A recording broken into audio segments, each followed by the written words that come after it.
Well, hi everyone, it's Patricia Worby and Alchemy Therapies here, and we're doing today a continuation of our conversation with Bee Innes, who we spoke to about her experience of recovery from CFS-ME and her childhood history, which of course predisposed her to that condition.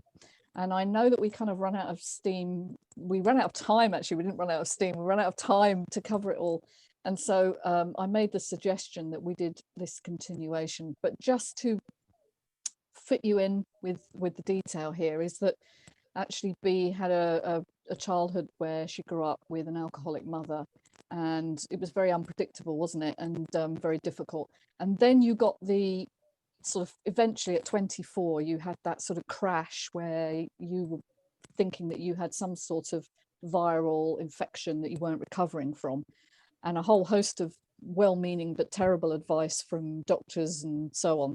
So I want us to pick up from there if we can, and welcome again, and just give us all the info so that we can help people who are going through something similar. Got my diagnosis, as I said yesterday. It took me a year, and then kind of went off on this journey really of alternative health, because there were no answers coming to me. You know, I had the management program that people with ME get, talking about pacing, how to manage, you know, your energy, which I was always useless at, and still am. So really kind of carried on pushing myself really. Not as much as, you know, in the previous episode we talked about the GP that told me to go jogging. I wasn't pushing myself quite that much, but I was still pushing way beyond what I should have been doing in terms of like physical and cognitive activity.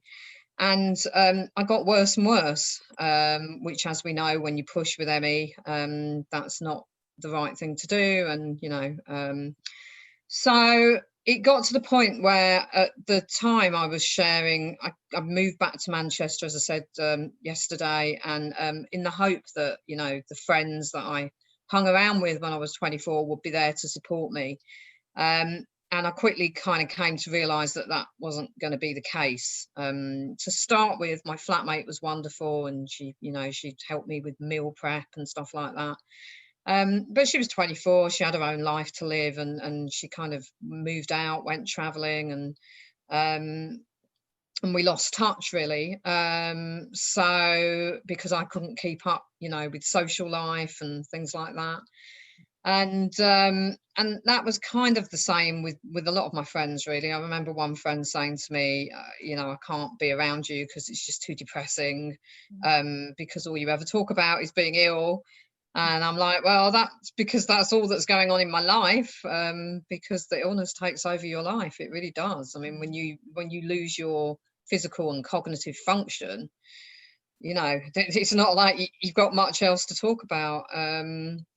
So yeah, basically what happened was I had to apply for support from social services, and that in itself was an interesting experience. And at the time, one of the managers of the unit that I'd gone to for help, I think I'd put in a complaint about something to do with admin, and he took umbrance to that and decided that he was going to threaten me with taking my care package away, and basically said, you know, I can kick you off the scheme whenever I like because I'm the manager.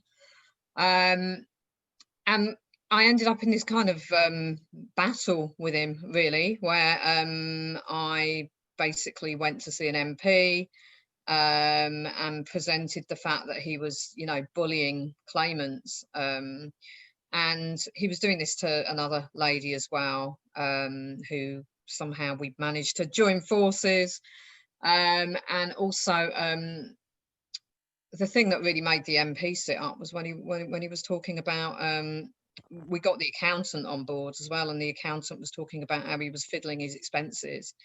And the MP had completely ignored me and this other service users kind of account of what was happening to us. But as soon as, you know, the talk about expenses came in, suddenly sat up and listened. And as it transpired, this guy had been stealing care money off half the recipients, the ones that he didn't really like or get on with, and pocketing it. And I hadn't even noticed that this was happening because my cognition was pretty poor by that point. I wasn't really keeping on top of my finances and knowing what was coming in and out. So that was my kind of first legal battle, really. Got a solicitor involved and managed to get it all sorted out.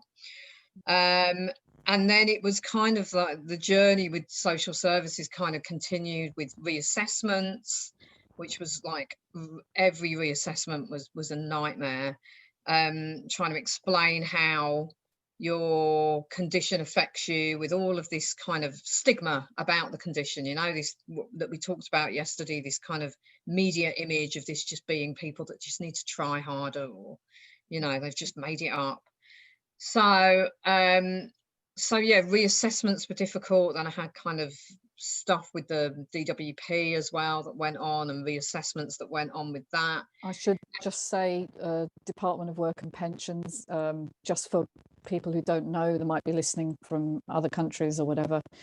And actually, while we're at it, the notion that you have to have these really humiliating assessments is something that's still going on, isn't it, with the current system? Absolutely. Even though we're talking of 10 or so years ago, the current system now is set up in such a way that you have to prove how ill you are, and the questions are actually designed not for these long-term chronic conditions. They're more to do with temporary incapacity, aren't they? You know, and not so much temporary incapacity, but kind of things like, you know, they don't really take into account fluctuation, variability, exactly. And things like well, invisible impairments as well, and also really they kind of struggle to kind of take into account symptoms like fatigue.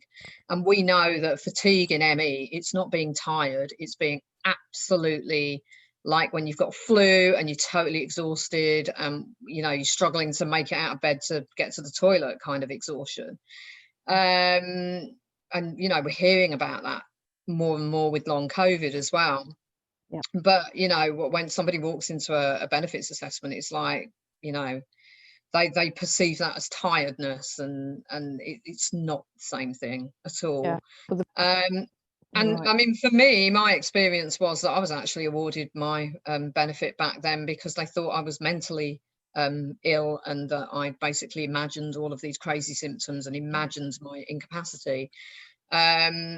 So, you know, these were the kind of assessments that you had to go through, and you had to jump through hoops every so often to kind of just get, you know, the money that you'd actually paid into the system in the event that you did become ill. So yeah, crazy system. And as you know, I also work, do some work as well in welfare rights as well to support people with ME through the benefits process. So so yeah, but my biggest kind of battle, I think, really, apart from all of the, you know, hospital consultants telling me I was depressed and trying to put me on Prozac, and I was trying to explain that I wasn't depressed because, you know, I understood what depression was, friends disappearing, or the well-meaning advice, you know, family disappeared. I actually fell out with my sister. We didn't speak for about 10 years because she said that I was making it up, because she could see me doing something one day and then not being able to do something the next day. All she could see was when I could do something. Yeah. But she didn't see the hidden side, you know. You talked about hidden illness yesterday. The hidden side, when people see you when you're up and about and you've got your best face on, but they don't see you when you're completely incapacitated as a result of what you did yesterday or even a few hours before. And that's the thing that people really, really struggle to understand. And I can see that. I can see why that would be confusing, but I think the really painful thing was not being believed, not just by professionals, but by friends, by family. And I fell out or drifted away from pretty much all of my friends, actually. I became completely isolated. And my physical condition got to the point where I couldn't brush my own hair. I would struggle to walk from one room to another. because my vertigo and dizziness was so bad that it was difficult to stay upright. So there were times that I'd have to crawl on my hands and knees to get just to the bathroom in my kind of tiny flat. I'd go for weeks without a shower or without a wash because it was just too I was absolutely, would take all of my energy, and I just didn't have the spare energy to kind of like do anything other than sit up, eat, and get to the toilet. There'd be days at a time, or sometimes weeks. I think I went 4 weeks once without even changing any of my clothes. And you're kind of living in this like humiliating world. And of course, the carers were there to help, or personal assistants, as they're called.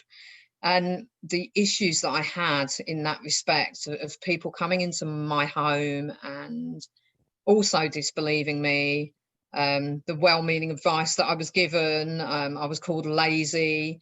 I have one particular carer springs to mind. There was quite a few kind of issues with different ones, but one in particular who didn't really understand that I needed like regular rest periods.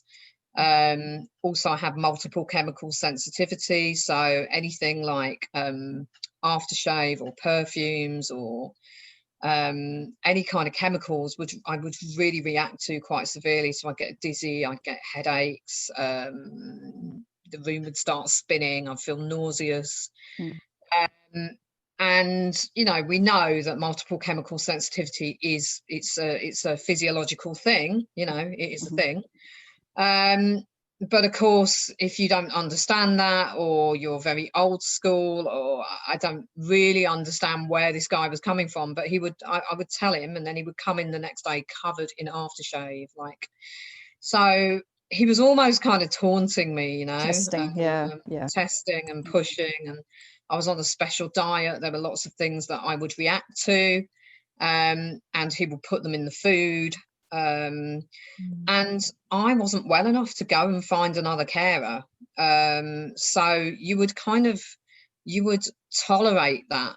I remember there's another person that worked for me, and anything you asked her to do, she would come in and just pull a face. And I kind of found myself walking on eggshells all the time and feeling like I couldn't even ask her to do what I was paying her to do.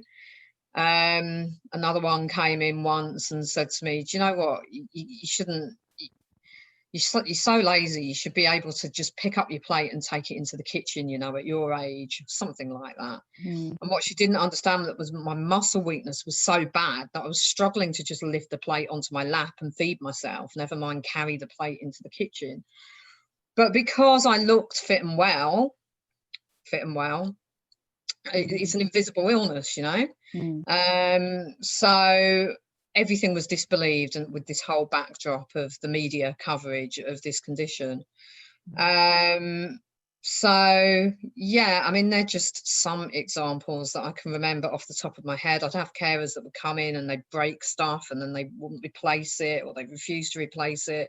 And my home just became this crazy place where I had to endure these people that I was actually paying to do a job, and they'd come in as though they were doing me this huge favor, but technically it was their job to care.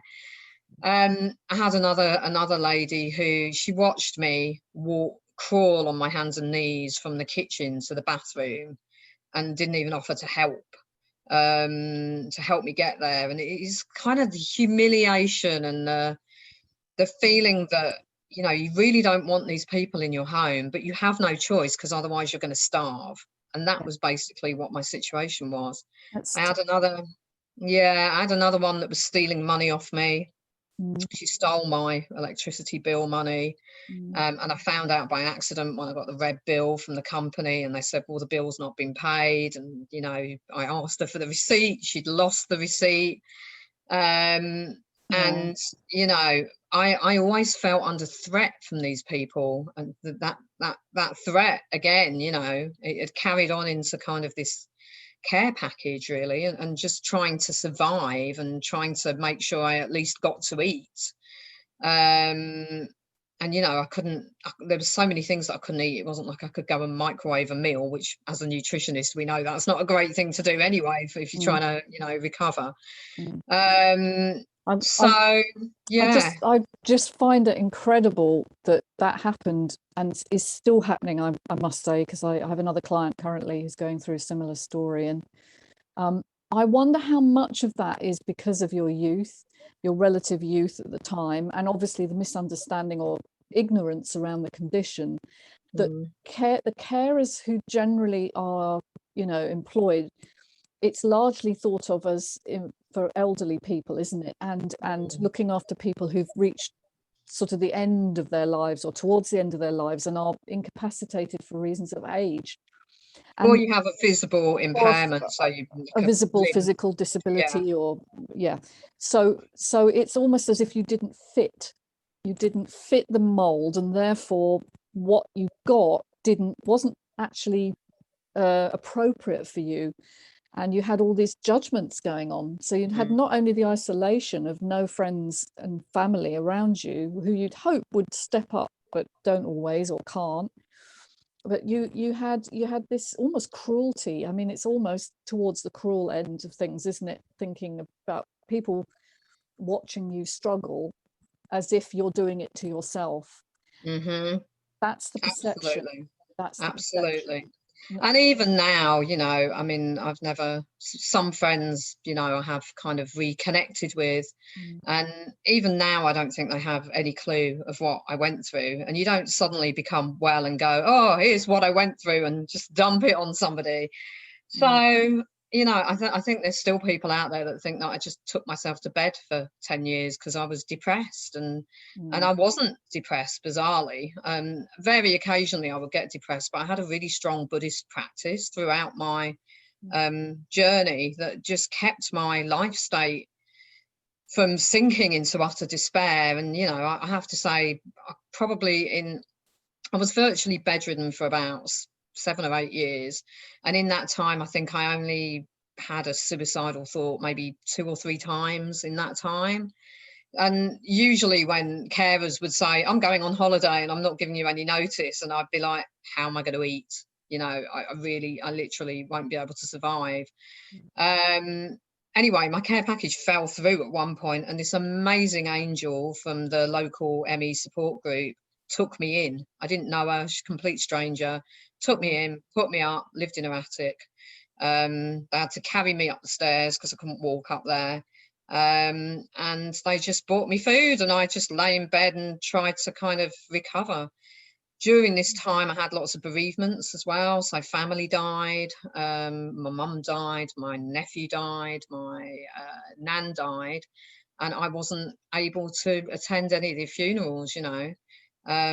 So, I mean, I think the reason that we got talking about this was when COVID hit back in March, and we went into that first lockdown, and we were talking about, I was saying I felt really angry because, you know, I'd had almost 8 years of kind of solitary confinement, being isolated and being, you know, unable to even function kind of physically or cognitively, and being stuck in the house for that length of time, mostly in bed. And then suddenly with COVID, we had this mass appreciation of what one another were going through, you know, and this mass grieving of, at the time, what we thought was 3 weeks of staying indoors for 3 weeks. And I remember saying to you, you know, I feel really angry because, you know, there's 250,000 people in the UK that have ME, that experience this every day, and they've been hidden away for years and years. Yeah. And, you know, many people that I speak to with ME say, well, the lockdown didn't change anything for me. And part of me wonders whether, you know, had I still had severe ME, would I have even noticed that there was a lockdown? Would I have even known?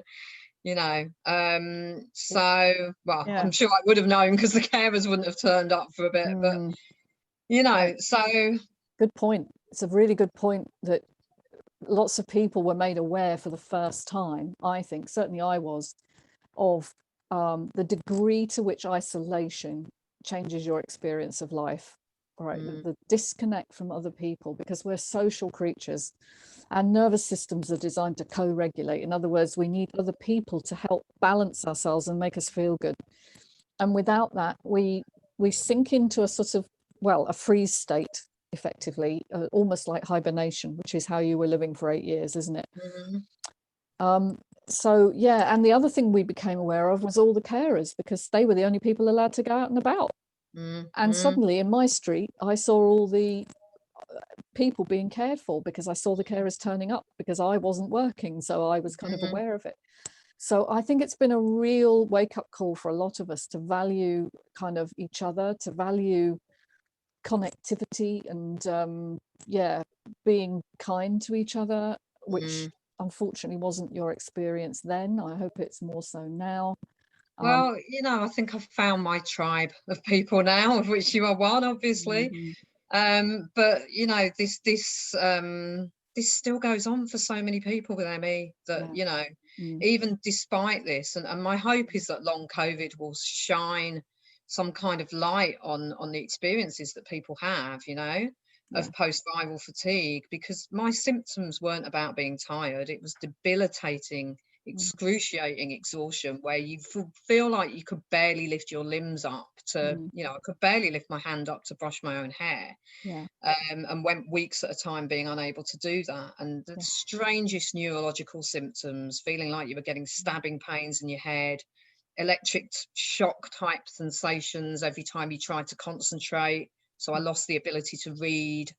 Crawling sensations, muscle twitching, muscle spasms, all over body pain, feeling like you've been kicked around a boxing ring. And that was from just, you know, trying to have a shower that week. So absolutely, and the dizziness as well, the vertigo, which meant that it was very, very difficult to stay upright. So, you know, you think your cognition goes, your physical function goes, what have you got left to fill your time with? I couldn't even listen to music, which, you know, is my passion.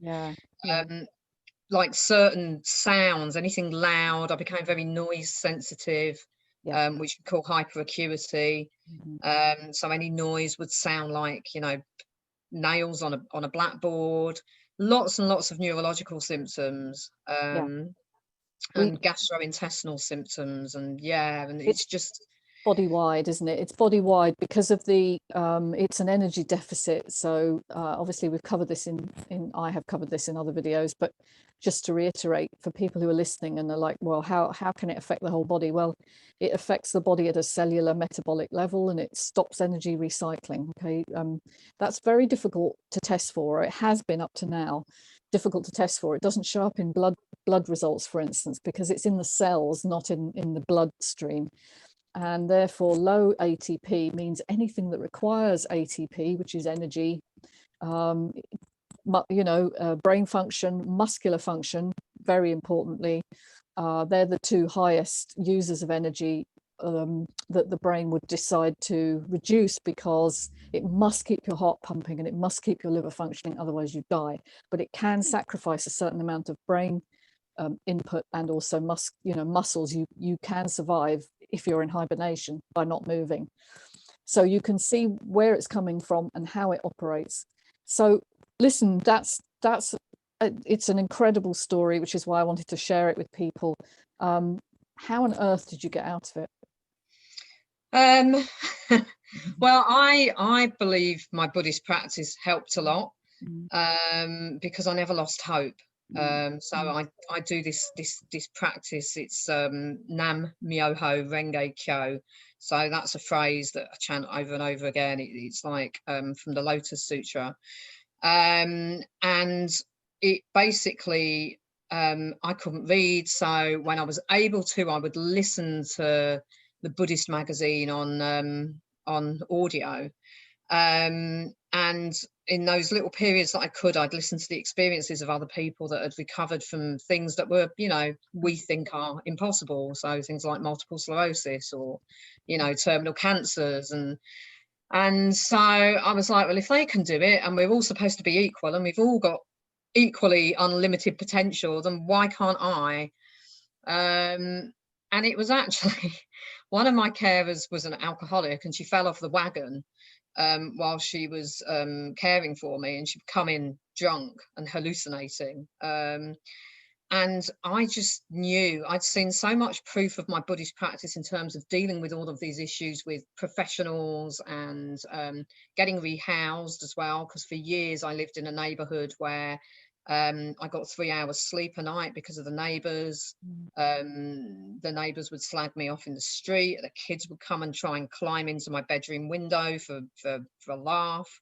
I was this weird woman in the street who was young and looked fine, but had locked herself away and explained that she needed to rest in the day, needed minimal noise, and all the neighbours just thought I was a freak. Basically, and treated me as such. And I would hear them discussing me in the street, you know, and you know, having a good moan about me in the street while I was lying in bed trying to kind of get some rest, so that I didn't exacerbate my symptoms, because the more you push, the more you exacerbate all of these crazy neurological symptoms. I mean, Sarah Myhill, who specialises in ME, she talks about the energy currency. You haven't got enough energy currency to run your organ systems, and that's why you want to be horizontal. It's not because you're lazy, it's not because you're depressed, it's because your body's telling you you need to lie flat so that we can keep your heart pumping. Exactly. So, you know, so that all went on, and then I got this amazing bit of proof where I got the property. I got offered a bungalow, which I was told would be impossible, and it was the start of me thinking, actually, my practice is working, good fortune is coming despite all of the adversity. You know, I never starved. There were a few ropey times, but very ropey times where I thought it might happen, but somehow something always came in from the universe, and I totally believe that was my Buddhist practice. And as a result of that, when this lady fell off the wagon, I was like, do you know what? I really want to get her to a Buddhist meeting. I can't leave the house. So at that point, I stopped chanting about I want to be better for me, and started chanting about I want to be better so that I can support other people. I want to get well so that I can support other people. And very quickly, something shifted. Within about 6 months, this I kept hearing about the lightning process was what I did. I also was seeing a naturopath as well, which was a game changer as well, who does, you know, who was doing exactly what I do now. So that was one game changer that basically got me able to sleep again, the moving house, the Buddhist practice, but also started to basically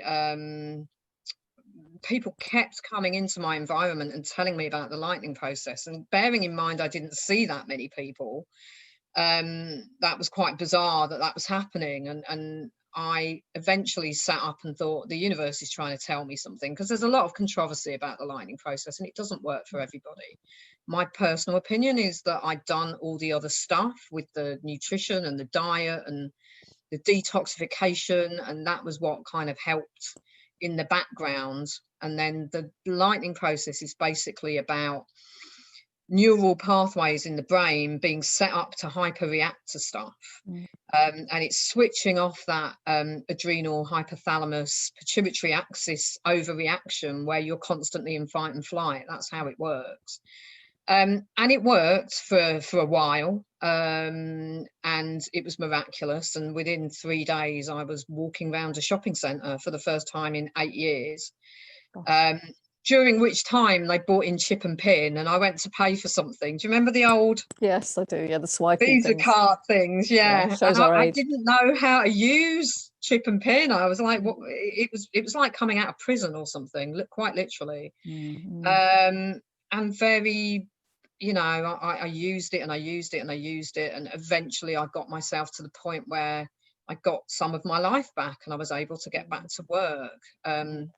Typical A-type personality, threw myself into really demanding jobs and had, you know, setback after setback after setback.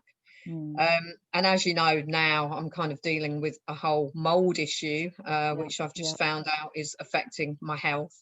And I've become a mold illness practitioner, which I'm using for myself and for my clients as well. And that can often be a missing bit of the jigsaw. Yeah. So I feel like my jigsaw's not complete yet. I haven't got all the bits in place, but compared to where I was, I've got myself back to work, which for many people with ME, that is a miracle, especially Yes. when you've had severe ME for that Yes. long. And where you've been dependent on carers and the benefit system, which is in itself very demeaning, I think. There's a lot of shame around that because the type of people that get ME, CFS are generally high functioning, high pressured people, A-type style. And so to be dependent on benefits, I mean, you feel so hopeless. So I think your story is one of showing us that keep going, but find meaning and purpose, because I think that's what got you through, and that your Buddhist practice was your lodestone, if you like, for finding meaning. And what you said there about changing your viewpoint from I want to get better for me to I want to get better to what I can give, what I can be to others, my purpose in life, that can be really significant for a number of people. But look, once again, we've nearly spent our time.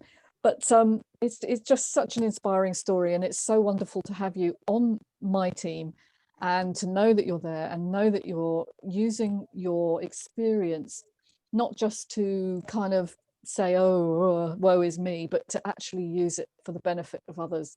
And so if people want to get hold of you, how would they do that?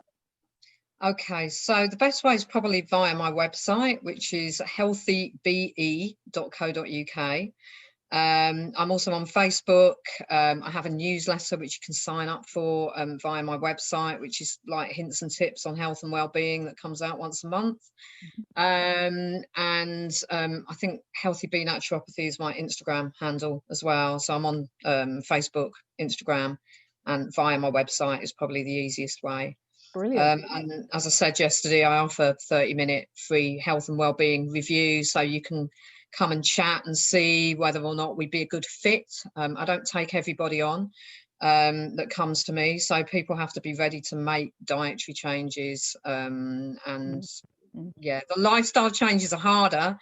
And as you know, I mean, you've helped me so much with my we talked yesterday about trauma and being ill. I mean, what we've just described in today's session, trauma again, it's not just trauma that, trauma can come from being disbelieved, trauma can come from institutional abuse, it can come from being abused by carers. And I didn't even realize that any of what went on was abuse until I ended up working in disability rights and did a safeguarding course, and they were talking about abuse, and I'm like, hang on a minute, most of this stuff that they're talking about has happened to me.